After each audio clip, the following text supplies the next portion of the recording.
Hi, hello, and welcome to Concession Impressions. I am one of your hosts, Michelangelo. And I'm Charles. Yeah, Charles, Chase?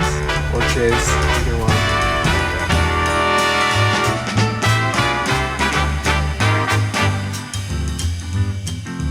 Welcome to Concession Impressions, a show where we watch a movie and then we give our immediate impressions afterwards. We are once again within my car after watching the movie, and today we're going to review Dragon Ball Super Superhero. It's a very repetitive name. It is, yes. I would say that's because the show was called Dragon Ball Super, and then they're superheroes, so it's Dragon Ball Superhero. Cool, yeah, let's just jump right into it. Two things I want to say. One, it's not like that our opinions were not biased in this show at all. I mean, the whole show is definitely biased, and it's just our personal opinions of a movie after we watch them. But more so this episode because I actually worked on this film. You have conflicted interests. Yeah, so I'm going to be breaking the rules a little bit for this episode, and I'll get into that in a little bit. And I know this is like our fourth episode, and we're already breaking the rules of like how the show works. What rules have we set? That like we watch a film for the first time. I don't know, I guess we never really decided if it's the first time, but I think for the first episode that's been the trend of we watch a new film and we give our immediate impressions afterwards, what our thoughts is, what the review is. And I couldn't have done that for this movie because I already watched it. Right. This is your second time. Yes. Because you were invited to the premiere. I was lucky enough to go to the premiere for this film, and that was a whole thing. It was pretty much everyone who worked on it, plus some, what are they called? Early reviewers, and I think some like special guest fans, like super fans who like won lottery tickets to like see the film. Cool. So it was like in a weird mix of like people wearing suits and then people dressed up as Goku at the same time in the same theater. Nice. Yeah, it was cool. So prior to even watching the film last week, I've been seeing it for the last like 4 months. So I mean, I have seen a lot of it multiple times. But yeah, I think I'm gonna like put a pin in that part right here about this premiere, because I think I want to talk about it later in some, like, not to spoil it, because I think I'm going to go into my immediate review first, because I think this movie is like, spoil it, half the people won't even understand what the spoiler is, only the true fans will understand it. And I think just to dive in, because I already started going into it, I know you haven't even said a word for the last like 3 minutes, so Totally fine.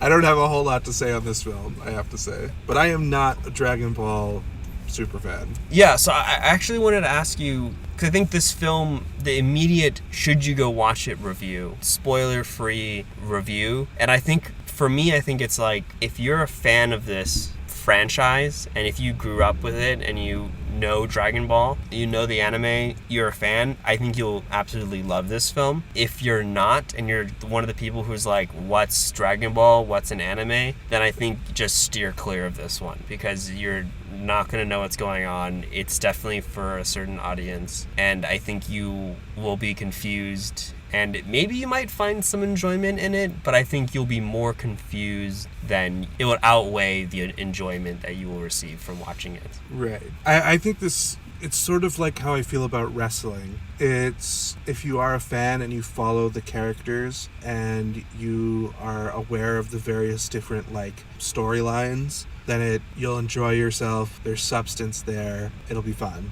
It'll be a good showing. Wow. You know. What an interesting pool. I was thinking Marvel initially. That was what I was gonna say. I think it's closer to wrestling actually in WWE. Okay. You have these cast of characters who are in like a tournament, which is what this is. Essentially, Dragon Ball Z, as my understanding is, because I've not watched any other Dragon Ball content really. Okay, I'm just vaguely familiar with it. That's what I was gonna ask you, is actually how familiar are you with Dragon Ball? Something from my side, who I grew up with Dragon Ball, and then from you, who I know you like watching anime. I watch a lot of anime, and I absorb a lot of anime content, so I'm like familiar with about half of the jokes. But like the fact that Mr. Satan is, spoiler alert, not actually very powerful. He's just one, like, it's a running gag that he just wins on accident. Mm-hmm. So I'm like vaguely familiar with like half of the jokes and some of the other characters, but I'm not really emotionally invested in any of them. So this whole thing was just like a battle where I knew which one was going to win eventually. And so really my whole focus then was just on the animation, which I thought was meh. Mm-hmm. But anyway, we've already kind of given a few spoilers. So you are a see it or not see it if you're a fan. Yeah, I think if you're a fan, go see it. I think the same thing. If you're a fan, it's worth seeing. Otherwise, if you're kind of disinterested or unaware of what's going on, like I am, maybe don't. It's not worth it. Yeah, I agree. I think it's definitely has a little pocket, and I think as you can tell from people watching it in the movie theater. Yes, the crowd was actually my favorite part of the whole thing. Yeah, right. I think that made me feel really good. It's like, oh yeah, like people came to watch this film I worked on, and everyone in this crowd, they were like more enthusiastic about the film than I would say even the Marvel crowd when you go watch a Marvel film. Well, that's why I kept thinking it's like WWE, because in WWE, obviously a lot of the fights, well, all the fights are fake, right? There's just like storylines, right? And so they're like stuntmen, and they wrestle each other. One usually is like the villain type character, and one usually is the hero type character, and they're like in this battle of good and evil, sort of. Usually, that's the storyline. I'm not that familiar with WWE either, but I'm vaguely familiar. And so what it reminded me of was the audience was cheering for their favorite cast member. And anytime like a cast member would say their slogan line, they would cheer. Or anytime they did like a power up, like I'm getting powerful move, they would cheer and clap. And anytime there was like an inside joke, they would laugh. And anytime like one hero pervade over the other character, the antagonist, they would cheer, and it would be this big amazing applause throughout the crowd, which was really fun to be in. Although not being that familiar with the characters, I was just like, okay, great. Yay. Yeah, I agree. Yeah, I think it was fun. I think especially actually again, I'm going to be like comparing almost the first time watching it this time. I think the premiere was like a little weird because it was like semi-formal. So I think like it was less of that. Like there was a few people who were in the crowd that were like, wow, that's so cool. But they were like kind of almost scared to, or nervous, I felt like, to like cry out or like cheer. So I think this time watching it, I think everyone was like really got into it. And I thought that was really fun. I think that was maybe like, it definitely changes the viewing of a film, definitely, which I think is a great part of it. Let's just go into spoilers. That sums up our immediate review. Now here is our completely spoiling this film. So if you are a fan of Dragon Ball and you don't want to get it spoiled, go watch the film first. So what do you think of Orange Piccolo and Beast Gohan? So I know that, like, rather famously, this series has an issue with what is called power creep among this style of anime, which is it shonen anime? Yeah. Right. So power creep is this idea that with each successing arc, they need a new gimmick to make the characters more powerful to contend with ever more powerful villains. Otherwise, the story doesn't progress anymore because there's nobody more powerful than the last person you just fought and won over if the anime is continuing. So that was kind of the funniest part about the film for me was it seems like every 2 minutes there's like a new gag that they're like they're going Super Saiyan, then they're going Beast mode, and then they're going Orange Piccolo, and then they're eating a bean, and then they're like there's so many layers to this. Yeah. Because the series has been going on for 20-something odd years, 25, 30, almost 30 years, I think. And like you said, they're adding new stuff. So like Orange Piccolo is a new thing, and like Gohan's final form in the film, which is called the Beast form with his like gray, silver hair and red eyes. That's a new thing, which I don't understand. The transformations are getting less and less dramatic. Yeah, I mean, his hair definitely grew longer. That's also the funny. That's like a meme among Dragon Ball fans I know, is that like anytime they get more powerful, their hair grows bigger. So like massive, there's like a meme floating around from like a decade ago of Goku with like Earth-sized hair and his tiny little body. That's funny. I mean, it'll probably get there one day. But I don't know. They kind of they change from growing hair to like, oh, okay, I'm gonna like change my hair color to blue, to white, to like other colors to then signify I've gotten stronger. Yeah.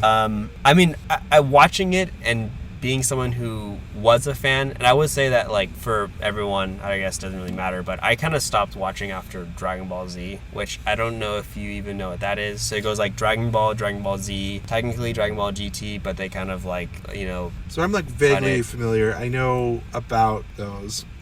I don't know. I haven't watched really any of it except for maybe clips. The new series is called Dragon Ball Super, and pretty much it's like them going to space, which is why the main two characters, Goku and Vegeta, are like not on Earth even. They're with the cats and aliens. Destruction gods or whatever. Yeah, that's like I guess their new foe is like the gods of destruction or something like that. I don't even know how I know this, but I do know that that's like a thing. Okay, I didn't know. I also was just like through osmosis, I've somehow picked it up. I was also like, who's Broly? I mean, I knew who Broly was from like old stuff, but I was like, wait, is Broly actually like in the story now? And like, what is he doing here? So even me, I was like, that doesn't make, like, I don't get what's going on here. I also forgot like why Majin Buu's like, they're like, oh, he can't fight, he's sleeping. I immediately thought like, why don't you just wake him up? And I'm like, there's probably some weird anime thing that's just like, oh, you can't wake him up because then he'll like destroy the earth or something like that.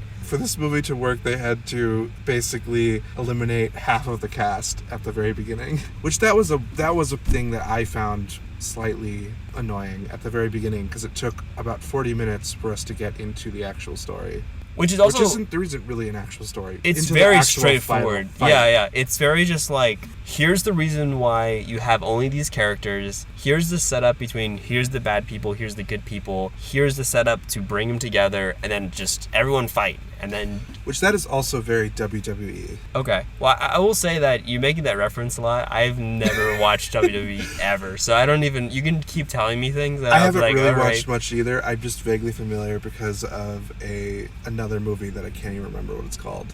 But this has Florence Pugh in it. One of her early movies. It's very good, actually. Anyway, yeah. No, and then also, I mean, Dragon Ball initially was conceived as like a tournament-style anime. That's what they're called, right? That and I think Yu Yu Hakusho are like the two big ones. Yeah. Definitely it revolved around either getting balls or fighting in a tournament. Until pretty much Dragon Ball Z, and they kind of grew up and it stepped away from that. And that's the same structure as WWE, is there's a tournament going on between these cast of characters. And actually, they're all from the 80s. Wow. So it is maybe something in the culture. It is. Maybe Dragon Ball stemmed from that. I'm not sure. I actually think there is like a huge wrestling league in Japan too. Yeah, that's true. I think so. So it sounds like you don't really like the film, as someone who hasn't watched it. It's not that I don't like it. I just about half of the jokes went over my head because I am not familiar enough to like catch every little thing. But the audience would be laughing, so clearly they were fans of what was going on. So I can't say that it's bad. I just didn't get it. The part that let's start with the things that I liked about it. Okay. I do like the design of everything because I think Dragon Ball has a really interesting kind of retrofuturism, but drawing from like Buddhism and Buddhist kind of symbology and architecture, and then pairing it with like a 1980s futurist technology. So like if you think like ancient Buddhist technology and the Terminator level technology, like James Cameron technology, like smashed together, that kind of is this interesting. Oh, and then also a dash of Mobius, the French comic book artist who also had a lot of retrofuturism and inspired a lot of anime and manga creators. Okay. Yeah, that's like pure Dragon Ball in general, though, right? Yeah. So, okay. Like that's the whole series. Like yeah. Like for instance, like they showed some images in the intro, the title sequence, and I think in the intro as well, but in the not the title sequence, the credits. Oh, okay. Yeah. They showed some images in the credits, and you could see like the tower thing that was like standing on like one long spike type thing. Yeah, like the giant totem pole that goes up into the sky. Like that's like a very clear reference to some Buddhist temples and some Buddhist paraphernalia. And then a lot of the things they wear are like literally like Buddhist monk robes, and then their future technologies are all like clunky 80s style gadgets that all work with like vents, and they're not very like, they're not future technology that we would think of today, where it's like the technology recedes into the background and it's just like magic. It's like future tech that is also clunky. Yeah. Okay, it makes sense. I mean, the story Which I enjoy. is came out in like the late 80s, so makes sense. Cool. And I will say, I think going into the animation, I guess, the aesthetic look of it, is that while working on the film, I was not a big fan of it because primarily the anime was 2D. But sorry, go ahead. I just want to clarify. I don't like the way it was animated. I like the designs. Okay, yeah, I will agree with you. I will just say that for me, it just feels normal because I've already been watching it for like 20 years. It's like, okay, yeah. I know for you, it's like a new thing. So like, yeah. So like, it is pretty cool. I actually haven't really thought of it because I was like, oh, yeah, it's a good point because it's been so like, in my mind, it's just normal to me now, so I kind of didn't really realize that point. But yeah, I think stepping into it a little bit more and going deeper into the animation specifically, this film, I'm not sure about the last few films, but this is the only Dragon Ball film I've watched That's CGI. that's like CG. I mean, I guess technically all animation is digital at a certain level, but this is like 3D. Right, they Pixar-fied it in a weird way. Yeah. Which is a trend in anime that I don't particularly like. So it's like a new thing. It's a new like kind of trending kind of animation style. I know it's a lot cheaper to do. Is it? I'm not even sure. That's what I hear, because like instead of drawing each single page, Makes each sense. frame by frame, Hiring hundreds of artists to draw frame after frame after frame and in-betweens and whatever. Yeah, it's easier to like hire people, a team to make models and then animate that instead. Although I think their Toei animation is kind of relatively new to 3D animated films, and I think a part of it, and I kind of noticed it, is that like some things look like really good. I really loved the like smoke, like dust cloud animation. I think that was maybe not that particular thing, but some of it was definitely drawn over and was hand drawn. That might have been it. I think I'm just like all the drawn parts maybe I really liked, but like some things I thought were animated really well, and then sometimes you will notice, or at least especially since the second time going, I was kind of just like not really focusing on it, just kind of pinpointing things or like looking at it in a little more detailed lens. And I was like, oh, I see like some things, the animation, especially like sometimes some background characters when they move, it looks like kind of poorly animated CG kind of stuff. Yeah. But nothing against them. But I will say that I also heard that the film took quite a bit of time to put together. I mean, all animated films are like that, and I actually, going back to the premiere, I had an opportunity to actually talk to like some of the executives from Toei Animation, and they were talking to me. Toei's great. They have a lot of great animation, a lot of classics and big ones. And he was telling me that this film they wanted to do in 3D because they want to tap into this new technique.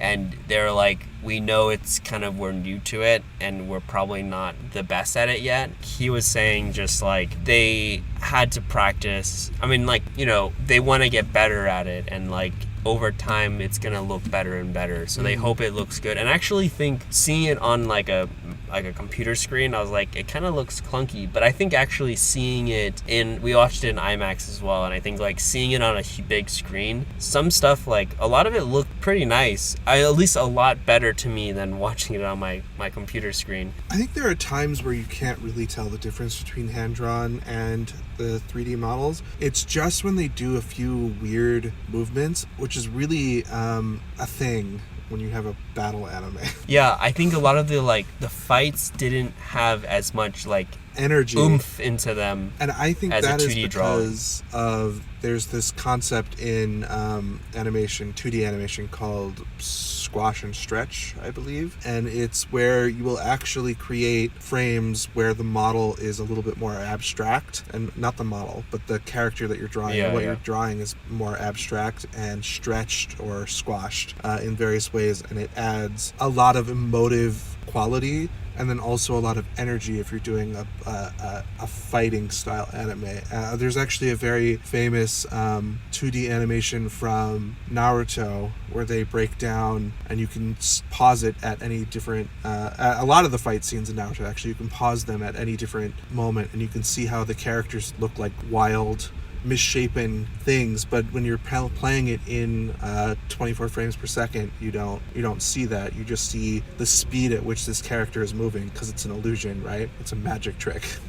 You don't get that when you have 3D models, because there's no abstraction. It's like playing with a toy. It's solid matter. Yeah, and I will say that there were times that the 3D animation felt cooler, like certain maneuvers and stuff like that, just like, oh, this looks kind of cool in 3D. But I think a lot of the times, especially the final fight, it didn't feel oomphy enough. Mm-hmm. Like, it didn't feel like it had like a lot of heftiness to it. And the bad guy, the like Mega Cell, I forgot what his title was, but didn't feel really like a bad villain. Like, he didn't seem that strong. Yeah, I think that's also because there's almost no narrative substance to this whole thing. Yeah, there is. I mean, there's no real villain. It's just a setup to watch these characters that we like fight each other. Yeah, I mean, I think that's kind of Dragon Ball in general. I mean, the whole premise, like, even Piccolo, Vegeta, they're all bad guys that Goku or their group have fought and then defeated, and then they just like, oh, okay, we're best friends now. Right. Yeah. So that same thing happens in this film. It's just like, oh, we have all these bad guys, the new androids, and even the bad scientist who makes them all. They're like, oh, actually, we were just, misunderstood each other. Mm-hmm. So, like, we're all friends. So, like, in the end, they're all like, well, we have more people. Now the next movie, they'll introduce more people and new forms and everything. It's just going to keep growing bigger and bigger. The daughter character will be able to fight in the next one, probably, and whatever. She'll be 4 years old. Which is the same age that Goku was when he entered the series, right? When he was like very young. He was. I mean, I'm not sure how old. I don't remember how old he was, but yeah. Which, that's another Buddhist element. Son Goku is a... He's like Sun Wukong, yeah. Is what he's based on, yeah, the monkey god. Yeah. No, I think narratively speaking, there was not a whole lot to digest here. I will say the death of Gamma 2 did actually give me a little bit of emotion, like a very minimal, but a little bit. So that was, snaps for them. Yeah. Actually, the voice actor is one of my coworkers' friends as well. So I got to meet him. I got to meet him going back. I'm just going to flex a little bit. Flex all the way. I got to meet him. I told you, actually, I'd text you after it happened, but I met the voice for Mario. Is that the same guy? Who, I don't know if you can tell, he plays Magenta, who is the short guy, right? The actual, like, bad guy, which is funny because he was, like, the tallest guy there, and he plays the shortest person in the film, which was kind of, I thought, funny. But yeah, so he does like the voice of Mario and like hundreds of other characters. And he even, like, when he said hi to me, he said hi in Mario's voice, which was, I thought, kind of just Mario. Was just perfect. I met Chris Sabat and the other voice actors who does the voice for Piccolo, Vegeta, Shenron, and then, like, the guy, he does the voice for Goku and Gohan and Goten and, like, a lot of the other people. So very cool. They're all, it was kind of nice to meet them, and I will say that overall, just to summarize it, I was able to kind of talk to them briefly at the, like, in a party sense, but I would just say that, like, their heart, you can feel like their heart and soul were into it. Like, they've been playing these characters for like 25 years, and like they loved always coming back to these characters, and when I even talking to them, it was not like, we were like at a party and everything, and they're just like, they could say whatever they want, right? They can just be like, yeah, I hate this, like they're not trying to impress fans or anything, right? And you can tell that they were like really invested in these characters and the job, and they told me that they had a lot of say actually in like a lot of the story elements, and not exactly, but like,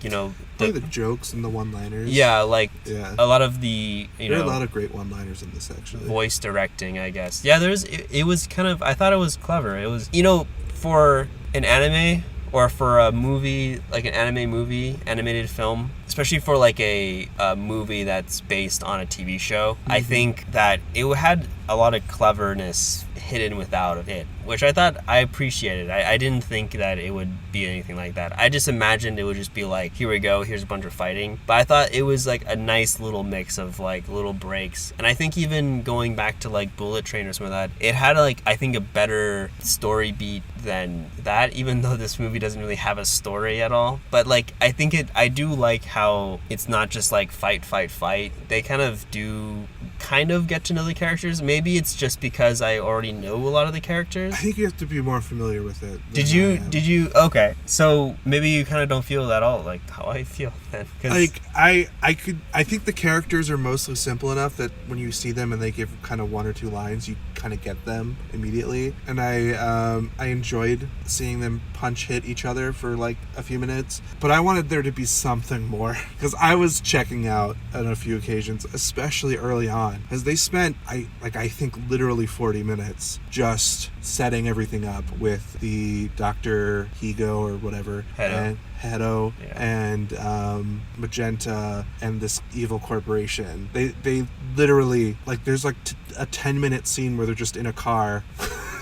I thought though that the writing was pretty, like, I think maybe not the story writing, but like maybe the dialogue. The dialogue was fine. Like the characters they came across, the voice acting I thought was all great. I thought it's maybe that's what I meant. I'm gonna scratch off the last part. I was gonna re-say it because I think like not the story. I think the story is kind of a mess and it's very like straight to the point. Just fighting. Isn't really a story. Yeah. I mean it's not. It's just like bad guy, good guy, it's and it's fighting. misunderstanding. Yeah, but I will say that the writing, I think like someone who likes to write, the dialogue and a lot of like those little like scenes, like I was like, wow, this is like pretty well written. It's like a little witty. It's like it tells what it needs to tell, and it kind of like they all have their own character voices and everything like that. I'm sure that, I mean, they had like 20 years to kind of perfect this kind of the writer. I'm not sure how much Akira Toriyama had in writing this script, but he was probably there helping out and directing what each character might say, or like what the character's backstory is, or anything. I'm sure he was there to help out with it. So I think that part was, I liked. There's a ton of commendable talent for sure. And you don't get to a series lasting 25-something odd years and having a movie like this, which I think is primarily fan service, without there being a lot of talent in it. So I'm not trying to I'm not saying that there's anything bad about this film. I just am so disconnected from the series that it just did nothing for me. Gotcha. Fair enough. And I think that's all you can really say, to be honest with you. Right. So I feel like it's like the Minions movies. Yeah. The Minions movies are just fan service movies because people are really into the Minions. Again, I would have probably gone with Star Wars, but like something else. But sure. I haven't seen the Minion films either, so I kind of can't really say. You're kind of throwing out these references at me that I probably should know, but I don't. Star Wars, there is an actual story in the new Star Wars remakes. They're actually introducing new characters. Let's say that for another time. That's a whole nother Pandora's box right there. Let's just cut it short. Anyways, all right. That's all we can say for this. So what would you be your final concession impression? Concession. This is maybe slightly hyperbolic, but for me it's a Raisinette film. It did nothing for me. So I'm gonna rank it, again, based on my bias and working on the film. I think it's only fair that I give it a sensu bean. Okay, fair enough. I don't know. I don't think I can really rank it. I feel bad now because I thought you were going to give it a higher ranking. So I went full negative. So I will say, again, as a fan, I would say that it's somewhere between hot dog and popcorn. But I would say that it was satisfying for you, because that's where my issue comes from, is that it didn't really satisfy anything for me because I'm not familiar enough with any of these characters. So they're funny one-liners. I only half got. Yeah. And I think a lot of the character stuff they are saying kind of comes from those one-liners, because there's a whole part that you probably missed of just inside jokes, basically, or even the moves they use. series, because like at the Right. end Gohan uses that special move to finish it off, which is like Piccolo's move kind of thing. There's like that whole like, oh, Piccolo's kind of like a second father to him, because in the story Goku dies when he's a baby, and pretty much Piccolo raises him for most of his life. That's why like also Piccolo is taking care of Pan, his daughter kind of thing. So there's this kind of whole like father-son relationship between them. So I think there's like nods, and there's like, oh, that's kind of sweet that like, Gohan is finally showing that's like, oh yeah, I do appreciate you kind of thing. Like there's like little things, but like again, and there are like callbacks consistently happening through like everyone calling him King Piccolo and him being like, I'm not King Piccolo. Yeah, or him being coming into that, like, yeah. And I'm like, okay, this is like the 5th time we've heard this joke. Yeah, I mean, there's all those like little nods that I think that were like, oh, that's cool, I remember that, or some of that, which I think I'm like, for me watching it as a fan. Kid, yeah, someone who's watched it as a kid and like grew up with it, I think again you will like it. And I think if you're a fan, you're probably already watched it or already watching it, and I guess this review doesn't really matter for you, because I think if you're a fan, you're probably going to watch it anyways, and I think this is what it's made for and who they're made for, and I think you will like it. But I think overall, if I were people like in the audience were screaming, they were clapping, they were into it. I was just not one of them. Yeah, and like I said at the beginning, the spoiler-free version, which was, if you're not a fan, it's gonna be a Raisinettes film for you for sure. Yeah, I think so. So that's and I can understand it. I think seeing it the second time, stepping aside of it, I was like, yeah, kind of like a lot of it does. After the first time watching it, being like, wow, that was really kind of my childhood. My inner child is kind of all gleeful. Right. But now I'm like, thinking of it as a film, it kind of isn't the best. So I'm torn, but I'm also, a part of it a little bit. So I feel like I probably should say that. But again, I only worked on the marketing, so. I think it is totally legitimate to be a fan of a film if you are a fan of the TV series and you understand all of the inner workings of it. If you are coming into this blind, this is probably not going to be your cup of tea, because you'll just be lost for the majority of it or bored for the majority of it. And the other aspect to me giving it a Raisinette versus a Hotdog film is because I didn't really think the animation was that great for the majority of it. Gotcha. Yeah, I'm also a little torn on the 3D animation. I'm not a big fan of it either. But yeah. I am a little bit, conflicted as well, because I actually did like it watching it in movie theaters. Mm-hmm. But I'm just so used to 2D animation that I prefer 2D animation. Me too. But not that I'm gonna not see 3D animation, but I just prefer 2D when it currently. Comes to anime, I prefer the 2D animated style. Like, I love me some Pixar and some Disney animation. They do CGI really well and CG animation really well, but that's because they actually, if you look at how Pixar animates, they spend 5 years animating something, not probably around 2 years, which is what I would say that this movie was animated. Was longer? I think it's probably around 5-6 years. Really? Yeah. So they've been planning this for a while then. That's what I heard. But again, that's gonna probably go back to them kind of figuring it out and kind of going through it, making passes. Even if you look at like something like the first Toy Story, it's not animated well by today's standards. So there's comparison to be made there. And I think there are good examples of CG animated Japanese films and TV series. Like, think of any right now. I can't think of any. Don't really like that many of them. So yeah, that's pretty much it. I mean, that's it. That's this film. That's our concession impression on the film Dragon Ball Superhero. And we'll see you all next week. Bye everyone.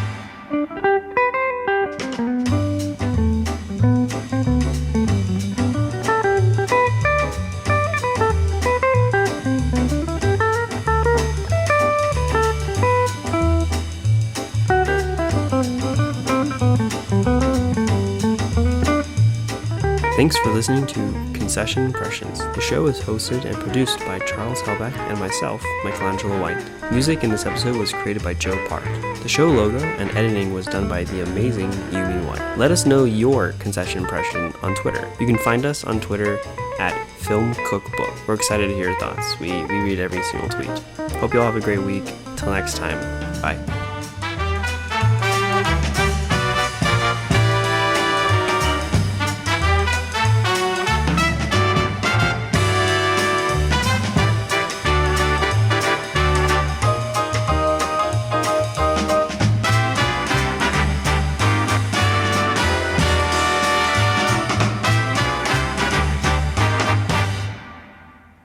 question for you. Okay. If you had 7 magic Dragon Balls and you summon a giant dragon that would grant any wish, what wish would you ask for? I don't know. You know what? Actually, I wish for more followers on our Twitter account.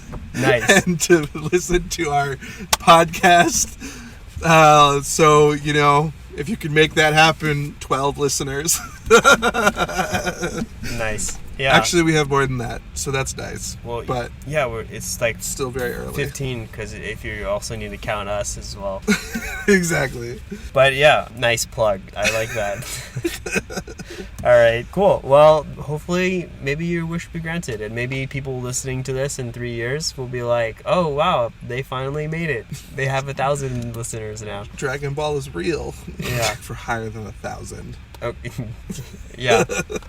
We'll see. Correct me if I'm wrong. Is this the first time Vegeta has beaten Goku? I think it is. Again, I haven't watched GT or Super. Right. But from my understanding, this is the first time that Vegeta ever won. So Judging by the audience reaction. yeah, I would say so. All right, see y'all next Friday. Bye. Bye.